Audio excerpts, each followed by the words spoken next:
Number 1. John Emil List, the accountant who murdered his family and disappeared for 18 years in the autumn of 1971. The town of Westfield, New Jersey was the kind of place where nothing extraordinary ever seemed to happen. Neighbors waved to each other from driveways, children played on well-kept lawns, and the Moore family down the street seemed like a picture of quiet American success. That is why what happened inside the massive 19-room Victorian mansion at 431 Hillside Avenue on the morning of November 9, 1971, was so completely unimaginable to everyone who knew the man who lived there. His name was John Emil List, and he was 46 years old, a Sunday school teacher, a Boy Scout troop leader, a strict Lutheran, and a devoted family man by every appearance the community had ever witnessed. He was also, on that particular Tuesday morning, methodically and coldly preparing to commit one of the most calculated acts of family annihilation in American criminal history. List had lost his job at a New Jersey bank months earlier, and rather than tell his family the shameful truth, he had been waking up every morning, putting on his suit, and driving to the train station where he would spend his days reading newspapers and quietly emptying his elderly mother's bank accounts to cover the mortgage on a house he could no longer afford. His wife Helen suffered from alcoholism and tertiary syphilis contracted from a previous husband. His 16-year-old daughter Patricia was becoming interested in acting and the arts, interests her father found spiritually dangerous. His sons were growing, the bills were multiplying, and in John List's deeply disturbed and rigidly religious mind, he arrived at a conclusion so monstrous that it defies comprehension. The only way to save his family from poverty, shame, and spiritual ruin was to kill them all and send their souls to heaven before the world could corrupt them any further. He spent weeks planning it. He stopped the mail delivery, canceled the newspaper, arranged for the children's school to receive a letter explaining an extended family vacation. He even turned on the intercom system in the house so that organ music would play continuously through the speakers to muffle any sounds that might otherwise alert the neighbors. On the morning of November 9, while two of his children were still at school, he shot his wife Helen in the kitchen as she sat drinking her morning coffee, then climbed to the third-floor apartment where his elderly mother Alma lived and shot her above the left eye. When his daughter Patricia and his son Frederick arrived home from school that afternoon, he shot each of them in the back of the head. He then drove to Westfield High School, where his eldest son John Frederick, 15 years old, was playing in a soccer game. He watched the match, drove his son home, and then shot him multiple times in the chest after the boy attempted to fight back. The evidence of that struggle, visible in the misfire marks at the scene, is one of the most haunting details in the entire case record. List placed the bodies of his wife and 3 children on sleeping bags he had laid out on the grand ballroom floor of the mansion, then left his mother where she had fallen in her attic apartment. He wrote a 5-page letter to his pastor explaining in careful, theologically framed language why he believed he had done the right thing, left it on his desk, closed his mother's bank account, and disappeared. When police finally entered the house on December 7, 1971, nearly a month after the murders, they found the organ music still playing softly through the intercom, the bodies of 5 people who had been dead for weeks, and not a single clue that would help them find John List. He had destroyed all photographs of himself he could locate. His car was found at John F. Kennedy International Airport in New York, but there was no evidence he had boarded any flight. The trail went cold almost immediately. For 18 years, John List lived in plain sight. He traveled to Colorado, assumed the name Robert Peter Clark, found work as an accountant, joined a Lutheran church, participated in a carpool, and in 1985 married a woman named Dolores Miller who had no idea who she was sleeping next to. He became so embedded in the fabric of suburban Virginia life that not a single person who knew Bob Clark ever looked at him and saw a mass murderer. The case remained famous, notorious even, but notoriety without a face is powerless. Then, in May 1989, the television program America's Most Wanted aired a segment on the List murders. Because the only photographs of List were nearly 2 decades old, law enforcement worked with forensic sculptor Frank Bender to create an age-progressed clay bust showing what List might look like as a man in his early 60s. The likeness was stunning. A neighbor of Bob Clark's in Virginia recognized the bust immediately and called in a tip. On June 1, 1989, 18 years, 5 months, and 22 days after he killed his family, John Emil List was arrested at his workplace in Richmond, Virginia.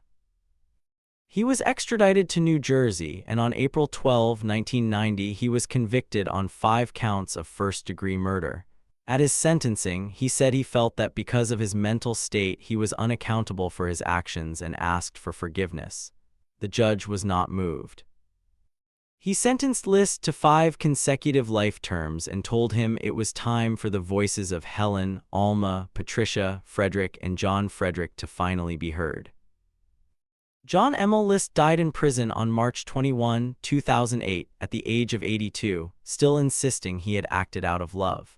The Victorian mansion where he committed his crimes burned to the ground under mysterious circumstances in 1972, officially ruled arson with no suspects ever identified. A new home was built on the same land years later, and many of the people who grew up on that street in Westfield say they still cannot bring themselves to walk past it. Number 2, Santae Tribble. The dog hair that destroyed an innocent man's life in 1978, 17-year-old Santae Tribble from southeast Washington, D.C., was accused of robbing and murdering a taxi driver named John McCormick outside his home. Tribble maintained his innocence from the first moment he was questioned. His friends testified that he had been elsewhere at the time of the crime. The evidence against him was not overwhelming, but it included something that in 1978 was considered powerful, cutting-edge scientific proof: FBI forensic hair analysis. An FBI-trained examiner took the stand. Told the jury that a single strand of hair found inside a stocking near the crime scene was a microscopic match to hair samples taken from Tribble, and then testified that the probability of that hair belonging to anyone other than the defendant was 1 in 10 million. The jury deliberated for exactly 40 minutes and returned a guilty verdict. Santae Tribble, 17 years old, was sentenced to 20 years to life in prison. He would not be free again for 28 years. When the D.C. Public Defender Service obtained mitochondrial DNA testing on the 13 hairs recovered from the crime scene stocking, they found that not a single one shared Santae Tribble's genetic profile. But there was something even more disturbing buried in the results. One of the 13 hairs presented as scientific evidence at the trial, the hair that 2 FBI-trained forensic analysts had confidently identified as matching the defendant, was not human. It was dog hair. 2 expert witnesses in a capital murder case had been unable to distinguish a human hair from the hair of a dog, and had told a jury the odds of a mismatch were 1 in 10 million. In 2012, a D.C. court issued Tribble a certificate of innocence. In 2016, a judge ordered the district government to pay him $13.2 million in compensation. But Tribble had spent 28 years in prison, including long stretches in solitary confinement. By 2016, he was described in the judge's opinion as broken in body and spirit, destitute, suffering from liver failure and cognitive impairment, dying from illnesses attributed to his incarceration. He died in 2020 at 59 years old, having spent fewer than 25 years of his life as a free person. The review that followed his exoneration revealed that FBI forensic hair testimony had been flawed in over 95% of the cases examined, more than 257 out of 268 reviewed. 32 of those cases involved defendants sentenced to death. 14 had already been executed or died in prison. John McCormick's killer was never identified. His murder remains officially unsolved. Number 3, the Villisca axe murders. 8 people bludgeoned to death, nobody ever convicted. On the evening of Sunday, June 9, 1912, the Moore family of Villisca, Iowa, attended the Children's Day service at their local Presbyterian church. They walked the 3 blocks home afterward, accompanied by 2 young girls, 12-year-old Lena Stillinger and 8-year-old Ine, who had asked their parents' permission to spend the night. By sunrise on June 10, all 8 of them were dead. Josiah and Sarah Moore and their 4 children, 11-year-old Herman, 10-year-old Mary, 7-year-old Arthur, and 5-year-old Paul, along with their 2 overnight guests, had been bludgeoned in their beds, each struck repeatedly with the blunt end of an axe. Josiah had been struck so many times that his eyes were destroyed. The killer had moved systematically from room to room, and the evidence suggests none of the victims had time to rise from bed. Josiah's wallet was found untouched and full of cash. The windows of each room had been covered with clothing items. The crime paralyzed the town of Villisca, a community of barely 1,200 people with almost no history of violent crime, and the investigation that followed spanned nearly a decade without producing a single conviction. 3 suspects emerged seriously enough to be examined. Iowa State Senator Frank Jones had been Josiah Moore's former employer and had developed a deep hatred of Moore after Moore left his business and opened a directly competing enterprise nearby.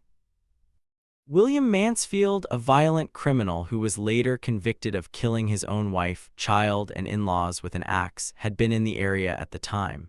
And Reverend Lynn George Kelly, an English-born traveling minister who had come to Villisca specifically for the Children's Day service, left town at 5:19 in the morning hours before the bodies were discovered, and allegedly told fellow passengers on the train that there were 8 dead souls back in town, information he could not have possessed without being at the scene. Kelly was arrested, tried twice, confessed, and then recanted. He was acquitted both times. The juries were unconvinced of his guilt. No one else was ever charged.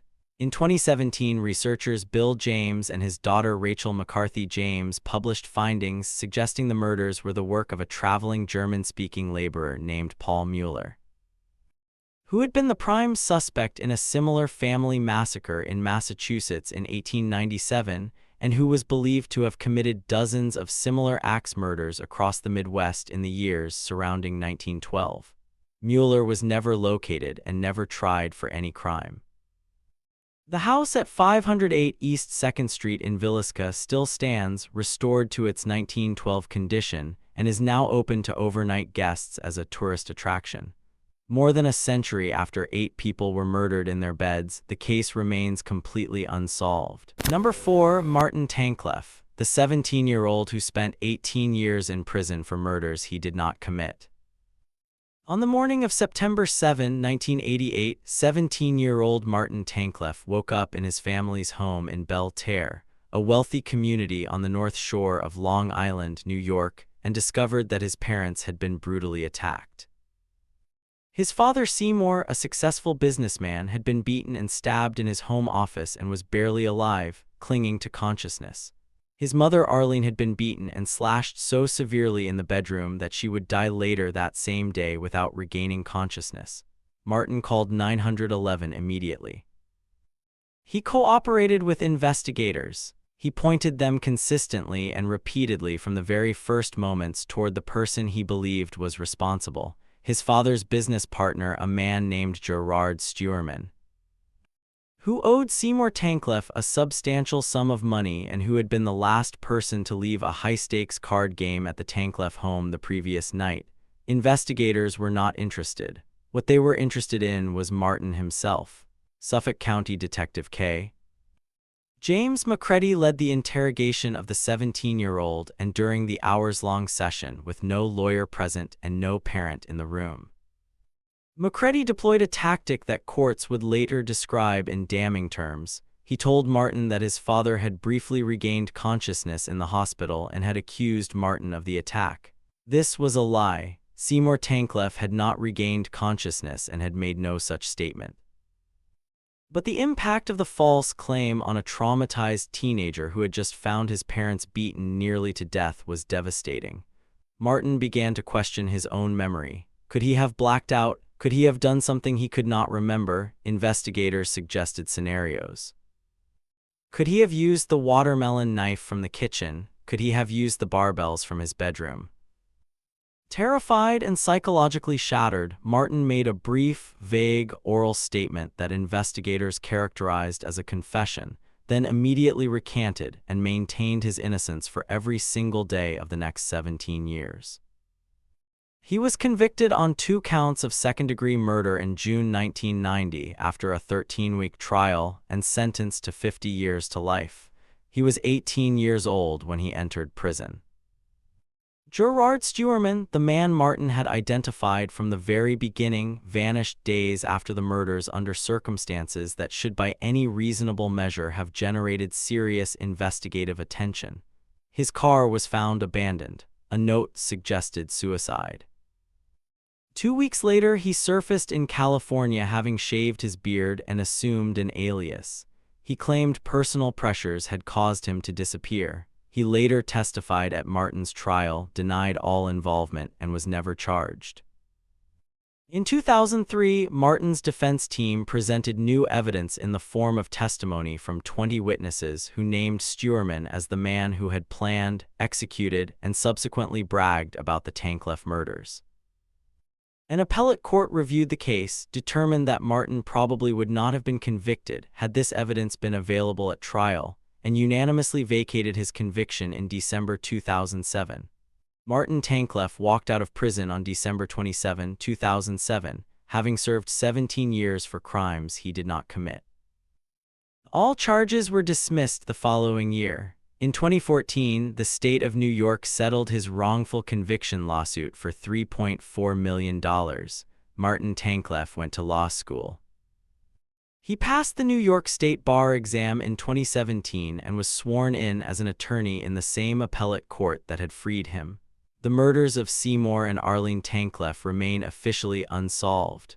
No one has ever been charged. Number 5's the Bear Brook murders. 4 victims in barrels, 1 killer with 5 different names. On November 10, 1985. A hunter walking through Bear Brook State Park in Allenstown, New Hampshire, found a 55-gallon metal drum near the site of a burned-down store. Inside, wrapped in plastic bags, were the bodies of an adult woman and a young girl. Autopsies determined both had died from blunt force trauma. Neither was identified. A tombstone placed at the cemetery read, in words that would stand for over 3 decades, "Here lie the mortal remains known only to God of a woman aged 23 to 33 and a girl child aged 8 to 10. Their slain bodies were found on November 10, 1985 in Bear Brook State Park. May their souls find peace in God's loving care. 15 years passed. On May 9, 2000, an investigator at the same park in the same general area but approximately 300 feet from the original discovery site found a second barrel. Inside were the remains of 2 more young girls. DNA analysis confirmed they had been killed in the late 1970s or early 1980s and connected all 4 deaths to the same perpetrator. The killer had fathered at least one of the children, which provided investigators with a DNA profile, but for years that profile matched no one in any database.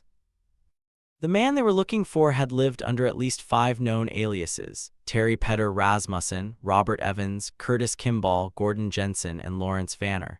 He had moved continuously across the country, targeting single mothers, moving in with them, isolating them from their families, and then making them disappear. He had been arrested under different names on different charges, and each time had simply moved on and become someone new. Investigators in 2017 used the emerging science of genetic genealogy, comparing the killer's DNA profile against commercial ancestry databases, and confirmed his true identity as Terry Petter Rasmussen, born in 1943 in Denver, Colorado. Rasmussen was already dead. He had been convicted of murdering his girlfriend Yoon Jun in California in 2003, a chemist he had married in a backyard ceremony and then dismembered after he killed her, and had died in High Desert State Prison in December 2010.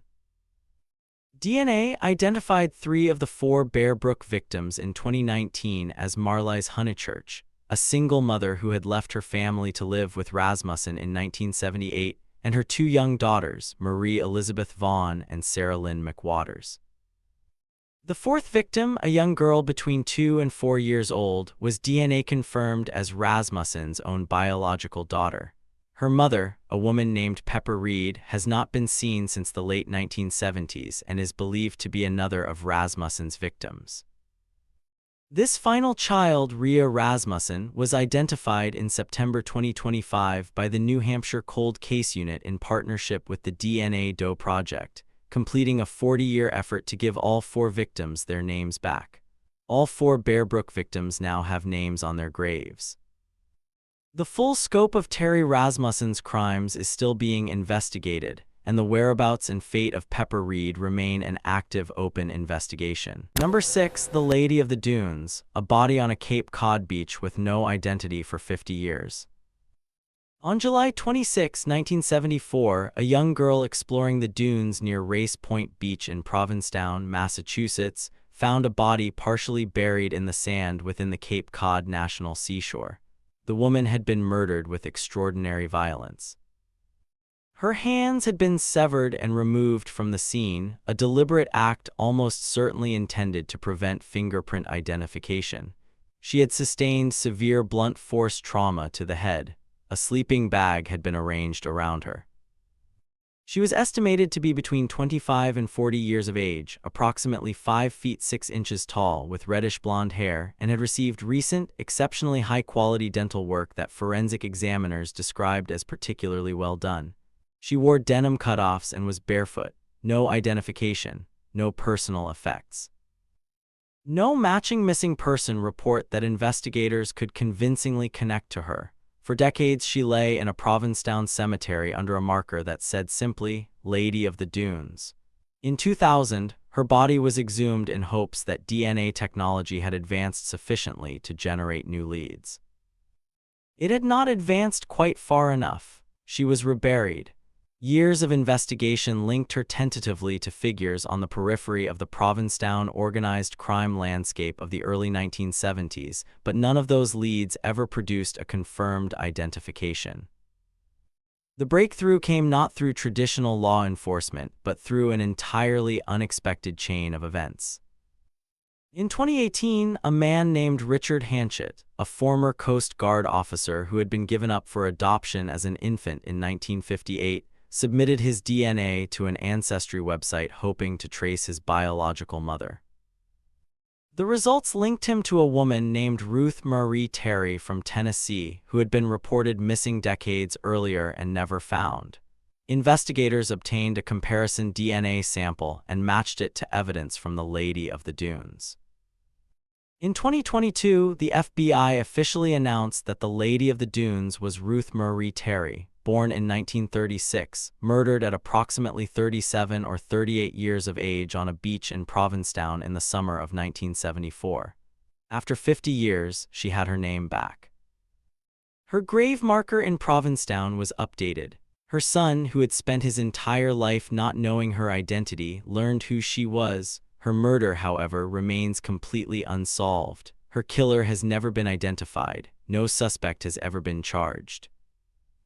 The investigation into who killed Ruth Marie Terry, how she ended up on that beach, and why her hands were deliberately removed remains fully open. Number 7. The West Memphis Three. 3 teenagers convicted of murder with no physical evidence on the afternoon of May 5, 1993. 3 8-year-old boys in West Memphis, Arkansas, left their homes to ride their bicycles and never came back.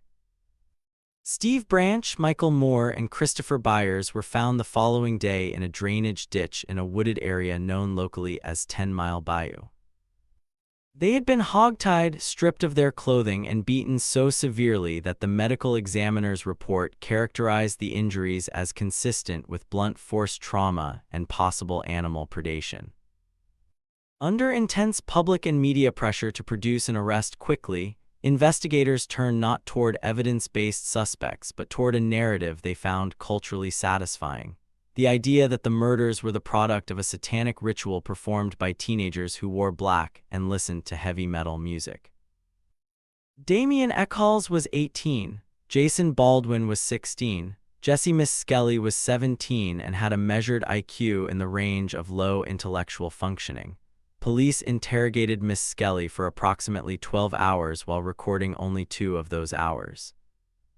At the end of the session, with no lawyer and no parent present, Miss Skelly provided a confession so riddled with factual errors, including the wrong time of day and incorrect details about the method used to bind the victims, that investigators had to correct him repeatedly during the recording.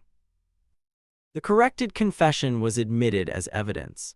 At trial, the prosecution presented 0 physical evidence connecting any of the 3 defendants to the crime scene: no DNA, no fingerprints, no fibers, no footprints, no eyewitness testimony. The prosecution's expert on the occult angle had no scientific credentials. Miss Skelly was convicted and sentenced to life plus 40 years. Eccles was convicted of capital murder and sentenced to death. Baldwin received life in prison. All 3 maintained their innocence. 16 years later, DNA testing conducted on hairs recovered from the ligatures used to bind the victims produced profiles that did not match Eccles, Baldwin, or Miss Skelly. One of those DNA profiles matched Terry Hobbs, the stepfather of victim Steve Branch. Defense experts re-examined the original wound evidence and concluded that injuries previously characterized as knife wounds consistent with satanic ritual were in fact entirely consistent with post-mortem animal activity, most likely caused by snapping turtles in the drainage ditch after the boys had already died. The medical examiner's original conclusions were effectively dismantled. In 2011, after years of legal battle and sustained public advocacy, Damien Eccles, Jason Baldwin, and Jesse Miss Skelly entered Ford pleas, maintaining their innocence while acknowledging the state's ability to potentially obtain another conviction at trial. They were released on time served, having collectively given 49 years of their lives to the Arkansas prison system. Terry Hobbs, whose DNA was recovered from the crime scene, has denied any involvement. No one has ever been charged with the murders of Steve Branch, Michael Moore, and Christopher Byers. Number 8. The Killer Clown. Florida's most bizarre cold case finally closed after 33 years. On the morning of May 26, 1990, Marlene Warren answered the front door of her home in Wellington, Florida, a suburb near West Palm Beach, and found herself facing a person dressed in a full clown costume, complete with an orange wig, white face paint, and a multicolored outfit. The clown was holding 2 balloons, one reading "You're the Greatest" and the other featuring a snow-white design, along with a bouquet of carnations. Marlene's 21-year-old son Joseph was at home when she answered the door. He watched as his mother received the flowers and balloons. He then watched the clown pull out a handgun and shoot his mother in the face. The clown turned, walked calmly back to a white Chrysler LeBaron parked outside, and drove away. Marlene Warren died at a hospital 2 days later. The Palm Beach County Sheriff's Department spokesperson told reporters the following day that it was the strangest thing he had seen in 19 years of law enforcement. Investigators had a suspect almost immediately. Sheila Keene was an employee at the used car lot owned by Marlene's husband, Michael Warren. Multiple witnesses told investigators in the days following the murder that Sheila and Michael had been conducting an affair. Employees at a costume shop identified Sheila as the woman who had purchased a clown suit a few days before the killing. The balloon reading "You're the Greatest" had been sold at a single Publix supermarket near her home, and employees described a woman who looked like Sheila buying the balloons approximately 1 hour before the shooting. But in 1990, the physical evidence was insufficient to charge her. Investigators found orange hair-like fibers inside the abandoned getaway car and collected other material from the scene, but the forensic technology of 1990 could not definitively connect it to Keene. The case went cold. Michael Warren was later convicted of odometer tampering and fraud related to his car business and served nearly 3 years in prison. In 1997, he vanished. He resurfaced in 2002 and married Sheila Keene. They moved to Virginia, where they operated a restaurant together. In 2017, the Palm Beach County Sheriff's Department announced that improvements in DNA technology had allowed them to retest the physical evidence from the 1990 crime scene. A hair recovered from the getaway car was now tied to Sheila Keene Warren with sufficient confidence to support an arrest. She was taken into custody in Virginia. The case was originally charged as first-degree murder, a capital offense. Keene Warren maintained her innocence for the entire 7 years she was held awaiting trial. In April 2023, shortly before her trial was scheduled to begin, she entered a guilty plea to second-degree murder in exchange for a 12-year sentence, receiving credit for the 7 years already served. She was released from the Florida Department of Corrections in November 2024. Even after pleading guilty, her attorney maintained that she had not committed the crime. Michael Warren, who married the woman convicted of killing his first wife, has never been charged in connection with the murder. He has denied any involvement. Number 9. Martin Tankleff's true killer, the business partner who may have gotten away with double murder. We covered Martin Tankleff's wrongful conviction, but the full story of the Tankleff murders demands its own examination, because the details of what investigators actually found when they looked at the real evidence are among the most disturbing things buried in American court records. When Martin Tankleff's defense team launched their own investigation in the early 2000s, they did not simply gather character witnesses or challenge procedural points. They built an entirely different case from scratch. Over the course of their investigation, they developed testimony from 20 separate witnesses, people who had known Gerard Steuermann and his associates, people who had heard conversations, people who described being present when Steuermann made statements that placed him at the center of the Tankleff murders. Steuermann owed Seymour Tankleff over $900,000, a debt documented in a lawsuit filed by Seymour's estate just months after the murders. He had been the last person to leave the card game at the Tankleff home on the night of the attack. He had vanished for 2 weeks immediately after the murders, shaved his beard, assumed an alias, and when found claimed he had staged a fake disappearance to collect on a life insurance policy for his family's benefit. He testified at Martin's trial and denied any involvement. The witnesses who came forward years later alleged that Steuermann had not acted alone, that the attack had been carried out by people connected to him who had been paid for the job. When New York's Attorney General's office was appointed as special prosecutor after Martin's conviction was vacated, they conducted their own reinvestigation. Their public conclusion, announced in June 2008 when they moved to dismiss the indictment against Martin, was carefully worded. They stated that the issue was not whether evidence existed but whether there was sufficient evidence to proceed. They named the individuals Martin's team had identified as suspects and simultaneously announced they would not pursue prosecution against them. Their reasoning was that even the newly developed evidence, gathered over years by a highly motivated defense team, fell short of the standard required to take the case to trial. Seymour and Arlene Tankleff were murdered on September 7, 1988. The people Martin Tankleff believed were responsible were identified in court filings and investigative reports. None of them were ever prosecuted. The case is officially unsolved. Gerard Steuermann, the man at the center of the defense's theory, died in 2021. He was never charged. Number 10. The Sodder Children. 5 kids who vanished in a Christmas night fire that may not have been a fire in the early hours of December 25, 1945. A fire broke out in the farmhouse of George and Jenny Sodder in Fayetteville, West Virginia. George and Jenny and 4 of their 9 children escaped the burning house. The remaining 5 children, 14-year-old Morris, 12-year-old Martha, 9-year-old Louis, 8-year-old Jenny, and 5-year-old Betty, did not come out. The official conclusion was that all 5 had perished in the fire. The Sodder family never believed it. The evidence that emerged in the days and weeks after the fire pointed not to a tragedy but to something far more sinister, and the questions it raised were never satisfactorily answered by any official investigation.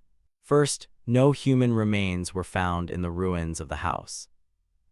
Given the age range of the 5 children and the nature of the fire, investigators explained the absence of bones and teeth by suggesting the fire had burned hot enough to consume the bodies entirely. But the fire, though destructive, had not burned at any unusual temperature, and fire investigations experts and the Sauter family pointed out that bones and teeth survive even in crematorium conditions designed specifically to destroy human remains at extreme heat. Second, the fire itself had behaved strangely. The Sauter family's telephone line had been cut before the fire started, which was not discovered until afterward. The family's ladder, which George had left leaning against the house in case of exactly this kind of emergency, was missing from its usual position.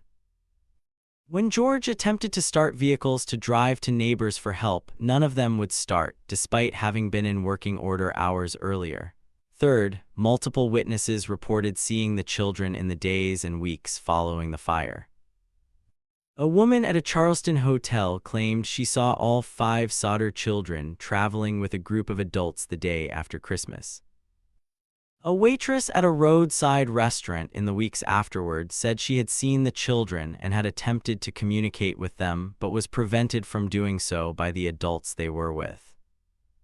Fourth, and most devastatingly, in 1967, more than 20 years after the fire, Jenny Sauter received a photograph in the mail. The postmark was from Kentucky.